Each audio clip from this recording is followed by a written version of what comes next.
Morning everyone, back with our compliance over coffee this morning, and it's bright and almost a clear sky this morning, and I haven't had to put the lights on, so that's an improvement. This morning is not really compliance related, but it is business related, and I just thought it was an interesting topic, and it was something that I was thinking about yesterday, so I thought we'd chat about it this morning.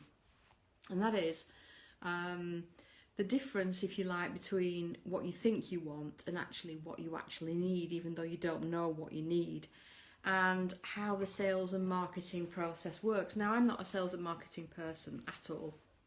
It's not my forte at all. It's not something that really I go about thinking about. But I did study sales and marketing for a few years, a number of years ago. And I think it's strange.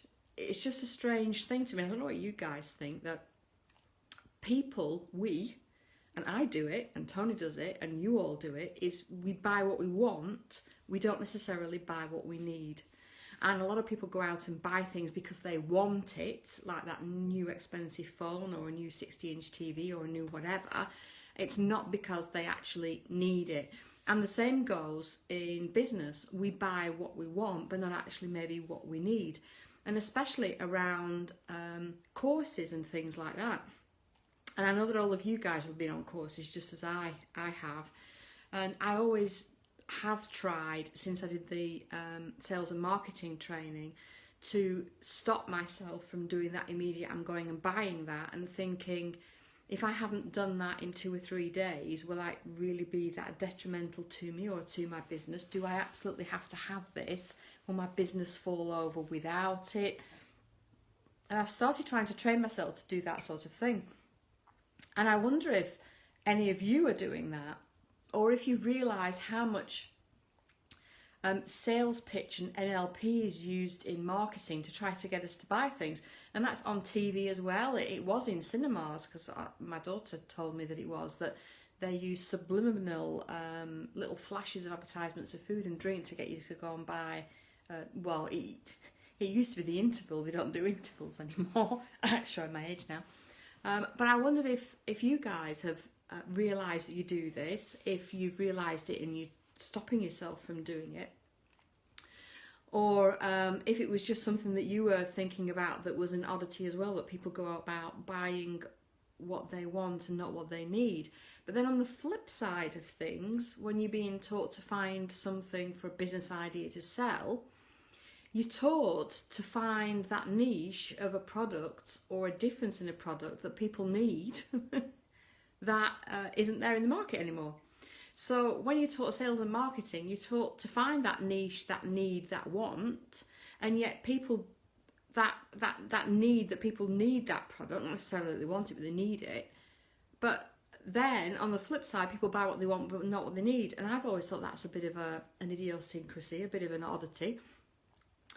It's one of those things that when I'm working and I'm chatting with people during the week, I mean, you all know that we do training courses and so blah, blah, blah.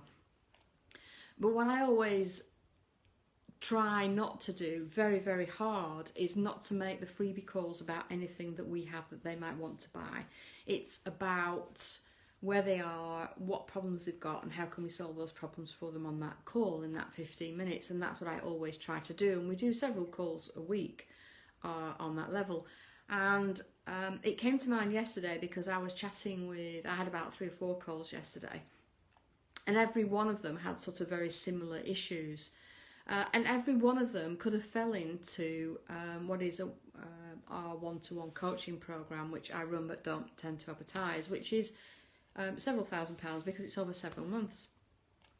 And I thought, this is actually what you're looking for. You're mentioning coaching, you're mentioning one-to-one, you're mentioning all of this stuff. And a lot of my mentors from the past and maybe even people that I know now that are in sales and marketing would have said to me, that's an ideal opportunity for you to be able to sell a several £1,000 coaching program. But I wasn't looking at it as this is how much I can get out of someone. I was looking at it that this isn't what they need. They don't need the several £1,000 coaching program. These are intelligent people. Yes, they need a bit of help and support, but they don't need a one-to-one several £1,000 coaching program. And that was what made me sit and think yesterday about the want and the need and how it works on both sides of the coin. And if you think like that when you have your products or whatever it is that you're doing and you're going out to market, or if you're going out to market because you want something, you need something, how do you look at it? How do you split the difference between you want something because it's a shiny thing and you really, really want it, but do you really need it? And how do you go about sort of when you're selling whatever product you have about, I'm going to sell it to you because you want it, not necessarily because you need it.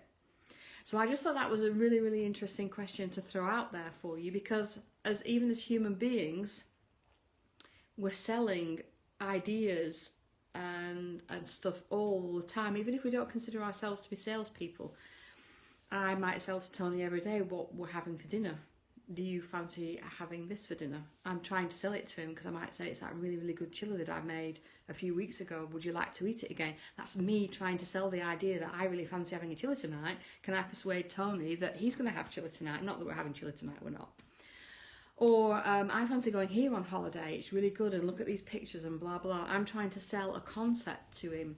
We do that all the time, whether it's we're selling a dream or whether we're selling the next idea of a replacement TV or whatever it is. We're selling to people around us all the time.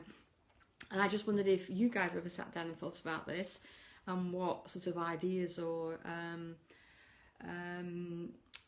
answers you've come up with as to this big question about want and need on both sides of the coin. So anyway, that's Compliance Over Coffee for this morning. We will be back again on Thursday. Until then, have a great Tuesday. Stay safe. Bye for now.